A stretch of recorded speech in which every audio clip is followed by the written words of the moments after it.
Bueno, bienvenida Andrea a nuestro meridiano virtual aquí en la radio de la Universidad de Avellaneda y también UNDAB TV, que es nuestra señal audiovisual. Bienvenida de verdad, es un placer tenerte con nosotros. Bueno, no, el placer es mío. Muchísimas gracias por haberme invitado y bueno, un placer siempre estar conversando entre estudiantes universitarios y toda la comunidad universitaria que tanto aporte hace a la sociedad y a la comunidad. Bueno, y este año el ciclo estuvo dedicado a la mujer, distintas disciplinas, distintas actividades. Yo creo que es bueno que retomemos un poco el rol de la mujer en los medios de comunicación en un escenario tan complejo también para los medios de comunicación, para el acceso a los medios de comunicación y el rol que cumplen, obviamente, político, el impacto social. Así que contame un poco la experiencia tuya como también tu mirada, desde luego, como conductora y colega, de cómo se fue evolucionando y en la pandemia cómo se fue agravando, como pasó en algunos casos, ¿no? Bueno, la verdad no sé por dónde empezar con todas estas inquietudes, ¿no?, que vos planteás. Por un lado, las mujeres en el periodismo y en la comunicación nos hemos ido ganando el terreno como las mujeres en cualquier otro ámbito, ¿sí? En cualquier otro ámbito profesional o en cualquier otra actividad con mucho esfuerzo, con mucha perseverancia además y como se dice en la calle vulgarmente, tragando algunos sapos en el camino y dando todas las peleas que cada una puede, ¿no? En la medida de sus contextos y sus entornos, ¿no? Porque también a veces nos pasa que necesitamos una organización y un contexto familiar, un núcleo que ayude, ¿no? Y que acompañe en estas decisiones y en estos caminos. Me parece que en los medios hoy hay muchas colegas, muchas profesionales trabajando, pero todavía lo que predomina y lo que se puede observar es la hegemonía del varón, ¿sí? Pero que no se traduce solamente en, bueno, vamos a compartir el aire o vamos a compartir pantalla o vamos a compartir horario y espacio, sino que, bueno, se traduce en cómo se llevan esas formas de comunicar, ¿no? Todavía persiste, por ejemplo, muchísimo sobre todo en la pantalla, en la tele, mucho estas parejas, ¿no? Las parejas de comunicadores, donde los roles están muy estereotipados, donde por lo general es el varón, el hombre, el que lleva la voz cantante, la mujer acompaña, ¿no? Los matices muchas veces son los que nos ayudan a ver en muchas ocasiones cómo piensan algunas colegas, algunas compañeras, y el varón tiene ahí como que hacer todavía un esfuerzo para acomodarse, ¿no? Sobre todo cuando aparecen las disidencias ideológicas o las disidencias de enfoque. Creo que sí, que se están dando pasos importantísimos, e insisto, no solo en la comunicación, estamos abocados a pensar esto ahora, pero es un trabajo colectivo y está empezando, falta mucho, falta muchísimo.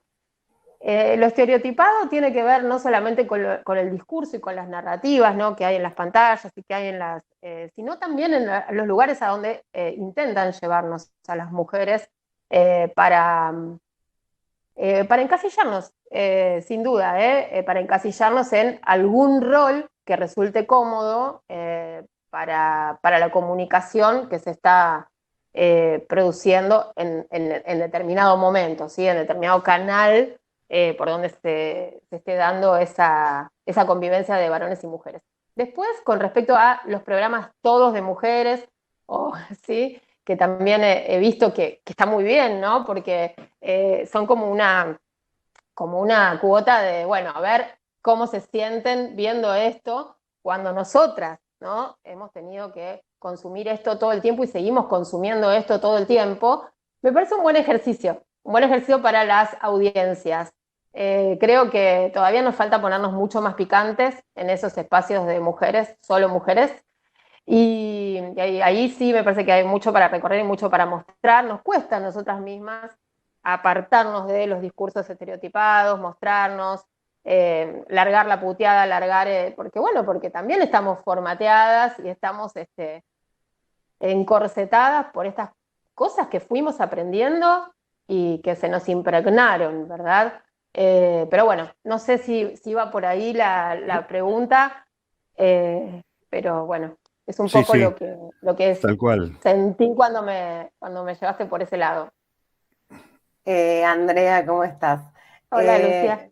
Mira, en base a esto que decías, bueno, varias cosas interesantes mencionabas en lo que te preguntaba Mario, y más allá, por supuesto, de nuestro rol como mujeres en el ámbito de la comunicación, ¿no? Y de los distintos lugares que hemos ido conquistando. Decías, falta ponernos más picantes, pero en líneas generales, digo, ¿qué pasa con el tratamiento de la temática de género en los medios de comunicación y también con el tratamiento de la información desde la perspectiva de género? ¿Cómo lo ves vos? Bueno, yo creo que ahí también hay que hacer un laburo. Un laburo de bajar el lenguaje a lo masivo. Creo que está muy bueno que discutamos y que pongamos en pantalla, que pongamos en radio, que pongamos en papel todas esas problemáticas. Hay compañeras, colegas que están haciendo un trabajo impecable desde hace muchos años y en absoluta soledad y silencio, ¿no? La típica situación en las redacciones, en mi caso, que soy una periodista que se formó en la gráfica, que empecé en la gráfica y que laburé 25 años en gráfica o 23, no sé cuántos, el asunto de los temas de género era, bueno, está bien, fulanita está haciendo o está cubriendo determinado evento de esa agenda. Era como algo pequeño, algo que ocupaba, había que pelear el espacio, y ahora eso tiene una presencia, tiene un lugar. Y eso es muchísimo, Lucía, me parece que es muchísimo. Ahora me parece que el desafío es comunicarlo y comunicar a sectores de la sociedad, franjas de la sociedad, que no sienten empatía con ese discurso, que sí sienten empatía con lo femenino y con el feminismo, porque son mujeres, comparten cuestiones vinculadas con la identidad de género, ¿sí? Todo ese colectivo, pero a lo mejor y esto es una crítica que tal vez no sé cómo plantearla, pero tiene que ver con cuestiones de clase, ¿sí? Que se van cruzando con el tema de género. A mí me interpela ese tema, es decir, me parece que hay millones de mujeres en nuestro país que tienen problemas por ser minas, por vivir en situaciones incómodas desde lo económico y desde lo social, porque tienen pibes para criar, porque tienen que parar la olla, porque no hay un hombre proveedor cerca y si había se fue. Y esos feminismos y esos espacios de los que estamos hablando deben y tienen obligación de incluirlas y de interpelarlas desde el lenguaje también. Parece que ahí hay algo, no sabría, Lucía, cómo ponerlo aún en palabras. No sé si vos me podés orientar o ayudar o compartís algo de esto y tenés más clara la palabra justa. No, comparto completamente lo que decís y creo que nos estamos construyendo constantemente en eso y por eso ahí va la pregunta para conocer tu aporte en relación a estas dos cuestiones, no solo nuestro lugar como mujeres en los medios de comunicación, sino también, bueno, qué tenemos que revisar de nuestras prácticas, y me parece muy interesante esto que destacás de bajarlo, ¿no? De generar nuevas empatías en lo que tiene que ver con el tratamiento de esta cuestión. Claro, pero bajarlo no, Lucía, a ver, por eso me gustaba que compartiéramos, porque bajarlo no tiene que ver con simplificar sino con lograr esos canales, ¿no? de identificación, que bueno, me parece que hay uno que es un eje transversal, que es todo lo que está vinculado con la violencia de género, ¿verdad? Sí. O Que sea, con lo decía que... bajarlo a nivel, quise decir, popularizarlo de alguna manera, Ajá, ¿no? claro, Desde ese lugar. coincido. Andrea, ¿cómo estás? Un placer. Hola, Axel, qué lindo verte. Igualmente, igualmente. Bueno, quería charlar contigo. Bueno, hablamos un poco de estos tiempos tan convulsionados, de grietas, ¿no? De mucha violencia verbal. Y también hablabas de estereotipos y me imaginaba yo, por ejemplo, a una columnista política que realmente siempre ha estado estigmatizada de alguna manera porque eso era un rol para los hombres. Política hablan los hombres, no las mujeres. ¿Cómo fue en tu caso? ¿Cómo fue tu introducción de alguna manera a este campo? Bueno, así como la describís. Igual, igual. Bueno, yo soy muy peleadora. O sea, odio personalizar, pero bueno, en este caso,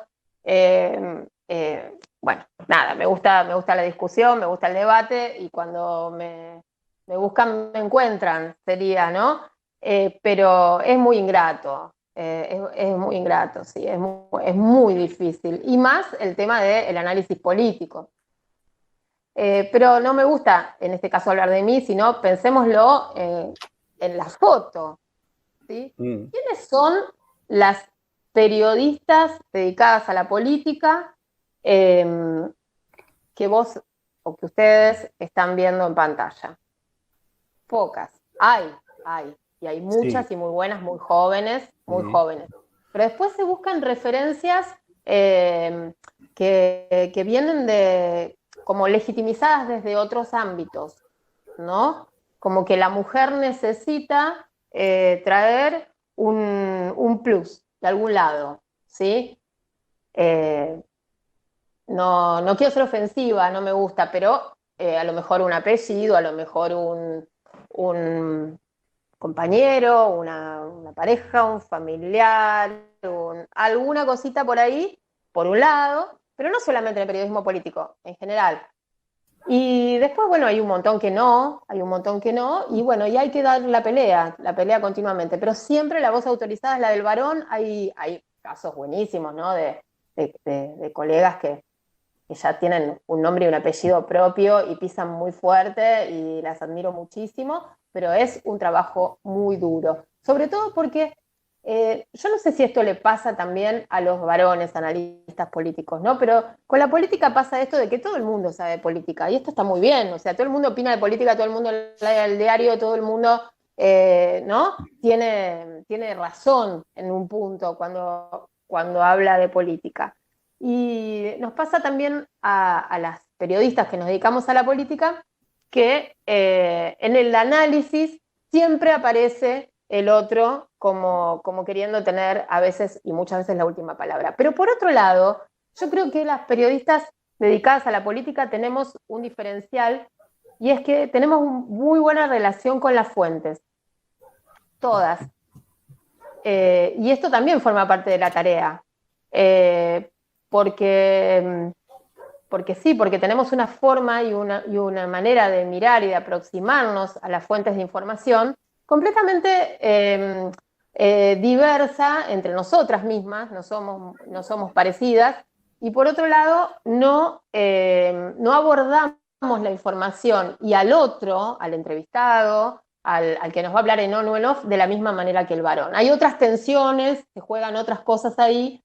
Así que bueno, no solamente lo miro desde el punto de vista de cómo me ha ido en el desempeño profesional y personal, sino como, como un universo donde tenemos muchas cosas para aportar y también para transmitir, ¿no? En este laburo que es el ida y vuelta con las fuentes, que en definitiva es el laburo periodístico. Bueno, con relación a esto que estás señalando, el tema es si nos quedamos en la superficialidad, en el zócalo, o si realmente con el recurso de las fuentes volvemos a hacer periodismo, porque una de las cosas que está en este momento en juego es si estamos realmente buscando el verosímil, la verdad, desde nuestra subjetividad, o si realmente estamos replicando por razones ideológicas, por razones editoriales, por razones políticas, pero replicando sin avanzar un poco más y cerrando la discusión justamente en esas frases que muchas veces terminan siendo huecas, ¿no? En el periodismo y también en la política, hay que decirlo.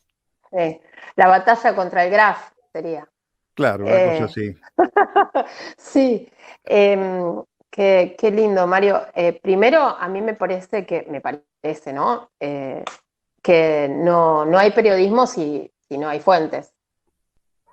Es imposible, o sea, no podemos pensar nuestra profesión sin eso, pero bueno, como les decía, hace 20 y pico de años que empecé a trabajar en una redacción y me formé desde cronista.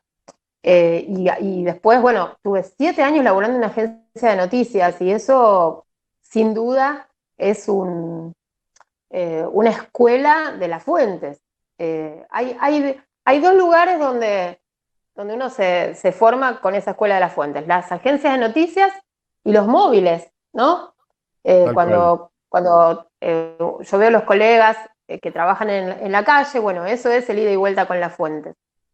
Y creo que nos hace falta un poco trabajar sobre eso, pero no sé si lo que, digamos, si los grupos de comunicación, las distintas células de comunicación, están hoy abiertas a un periodismo de fuentes, a un periodismo donde, cuando digo de fuentes, también digo de 2 o 3 dirigentes que estén sentados alrededor de una misma mesa con 1, 2, 3 colegas, conversando con ellos y que se posibilite un intercambio que sirva y que sea, no para que se pongan de acuerdo, ni para que salgan a los gritos o pegándose piñas, como ha pasado en algún programa donde aparecieron, por ejemplo, dirigentes de distinto color debatiendo. No puede ser que hoy los medios de comunicación o las audiencias solo tengan derecho a ver un debate cuando hay elecciones con un moderador con una campanita. Esos espacios antes existían, por supuesto, eran maquillados o editados o mostrados de un modo en una pantalla y en otros de otras, pero convivían esas mismas fuentes, esos mismos dirigentes, esos mismos actores sociales en una mesa. Hoy eso no lo vemos, es muy raro. Entonces creo que sí, que tenemos primero la obligación de sentarnos y dar un gran debate nosotros, ¿no? Todos los comunicadores, acerca de qué profesión y de qué oficio queremos, y tener como alguna idea, alguna idea de qué es o cuál sería nuestro manual del laburante, no importa dónde trabajemos o en qué medio estemos. Pero ese es un debate que no se dio, que está pendiente, que estuvo muy interrumpido también por la política, lógicamente, que no quiere que nosotros los comunicadores planteemos eso. De todas maneras, quiero aclararles que no creo en la objetividad, o sea, en la objetividad en el sentido pleno en tantos somos sujetos, siempre está la subjetividad, y creo en el compromiso, y me gustan los comunicadores que dicen lo que piensan y no le tienen miedo a eso. Pero eso no tiene nada que ver con falsear la verdad, ni con quedarnos en la superficie y con anular la palabra del otro o no respetar que el otro piense distinto. Me parece que hoy hay que apostar por la honestidad intelectual primero, ¿no? Sí, Andrea, tal cual. sí. Sí. No, que justamente esto que estás diciendo, ¿no? Bueno, contaste, arrancaste en la gráfica, haces radio, pero también sos una periodista activa en Twitter, muy activa en Twitter, ¿no? Y sobre esto que estás diciendo, te quería consultar, ¿qué pasa en las redes sociales sobre todo esto que decías, ¿no? Sobre las fuentes, sobre la circulación de información, sobre nuestro trabajo como periodistas, sobre también las respuestas, ¿no? Del público, de los usuarios en estas plataformas. Sí. Ahí tengo muchas preguntas, Lucía, y pocas respuestas, porque también creo que esa forma de comunicación que irrumpió nos obliga a participar, ¿no? De esos espacios, o por lo menos a estar presentes de algún modo. Pero creo que no todos estamos, y me incluyo, a tono con las redes. En mi caso, bueno, sí tengo una cuenta en Twitter, tengo cuentas, pero no le engancho no le engancho la onda y la circulación, porque veo que los debates que se dan y que se plasman son debates que además llevan muchísimo tiempo, ¿no? Empieza con un tuit y están, digamos, horas de intercambio, 5 o 6 horas, hay que estar muy atento o tenés que enganchar algo, tenés que engancharle una onda ahí, por ejemplo, o dar primicias, o bajar escándalos, o tener una impronta que, en mi caso, o sea, estoy activa, pero no estoy a tono con las redes, para ser sincera. Sí, las sigo, y entiendo que también hay un fanatismo excesivo de parte de la política sobre lo que pasa en esos micromundos. Ujú. Me parece que les cuento algo muy, muy chiquito, muy chiquito. Hace unos años, creo que fue en la campaña del 2015, sí, la campaña del 2015 fue la del Tajaí de Massa. Sí, Sí, creo que sí. sí, sí. Sí. Bueno, en ese momento eso se viralizó, ¿se acuerdan lo que Sí, fue? sí, se hicieron Bueno, memes incluso y todo, sí. bueno. En ese momento yo estaba dando clase en la Universidad de José C. Paz, que por cierto fue una experiencia muy, muy interesante, que bueno, otro día les cuento. Pero sí, en el espacio del aula, obviamente clase de redacción estaba dando, en el espacio del aula sale un debate acerca de los registros de habla. Y justo estaba pasando eso, ¿no? Lo del Tajaí. Y bueno, y lo comenté en ese contexto, ¿no? De hablar de los registros de habla y de cómo se meten los registros en los medios, en fin. Y en un aula que había 50 personas, solamente un alumno sabía de qué estábamos hablando, es decir, cuál era el referente de esta intervención que había hecho. Y me sorprendió muchísimo porque en ese momento eso había explotado, estaba en todos lados. Y sin embargo, ahí, en ese marco, en la universidad pública, en José C. Paz, no había tenido ningún impacto. Entonces, por eso digo, pienso que tal vez esos microclimas hoy están marcando la política y a los políticos les sirve porque de ahí sacan un montón de cosas, sobre todo lo vimos en las campañas de de Juntos por el Cambio, Cambiemos, el PRO, ¿no? Cómo utilizan todo esto, y no tienen real impacto en los rincones, ¿no? Si vamos ahora y salimos a hablar de lo que está pasando en Twitter, por ejemplo, no sé, en el supermercado acá a 2 cuadras, con los vecinos que están haciendo las compras todos los días más o menos a la misma hora, no sé si saben lo que está pasando en Twitter. Sí, tal cual. Sí, adelante, Axel. No, quería llevarte a otro terreno y ya tiene que ver con que has estudiado licenciatura en letras y que también, obviamente, sos una mujer de radio, fundamentalmente. ¿En algún momento se te ocurrió hacer alguna especie de programa literario, buscar por ese lado, trabajar sobre, no sé, conceptos literarios que lleven a la actualidad, en fin? Bueno, de hecho, lo hice. En algún momento lo hice. Y fue muy lindo, muy ¿Dónde lo gratificante. hiciste? Bueno, la primera vez que hablé de literatura en radio, o que hice un poco de literatura en radio, mostrando lo que escribo, y en ese momento lo que escribía fue en Radio América, cuando hacíamos el programa con Daddy Brieva, Daddyman, que duró 3 o 4 temporadas, fue un programa que tuvo muy buena repercusión. Tenía ahí un espacio que se llamaba Una historia en 3 minutos. Y bueno, hablaba toda la semana de política y Daddy tuvo la gentileza de escucharme. ¿Sí? Se habló, ¿sí? En una reunión de producción surgió la propuesta de parte del productor en ese momento, el Tano Gentile, de decir, bueno, a ver, ¿quién quiere contar una historia? Y bueno, y ahí fui con una propuesta y bueno, y me dieron la oportunidad. Y se empezó a armar un ida y vuelta con Daddy de contarle una historia todos los miércoles. y fue muy bien, están por ahí, están escritas todas esas microhistorias que duraban 3 minutos.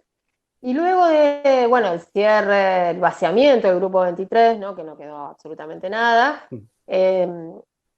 fui a trabajar a Radio Cooperativa y tuve un programa muy lindo, también que me dio muchas satisfacciones, que se llamó La Hora del Cronopio, que era los sábados a la mañana, y tenía la mitad del programa dedicado a la política y la otra mitad a la literatura, con un breve puente de conexión entre, bueno, lo que se comentaba de la coyuntura y una búsqueda de algún texto para cerrar el programa.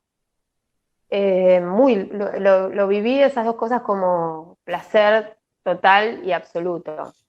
Pero para eso hay que tener mucho tiempo, Axel, hay que tener tiempo Sí, claro. y bueno, y recursos y a veces hay que elegir y bueno, muchas veces tuve que elegir entre el periodismo político porque bueno, me conocen más por eso que por lo otro, pero el trabajo de escritura silencioso continúa.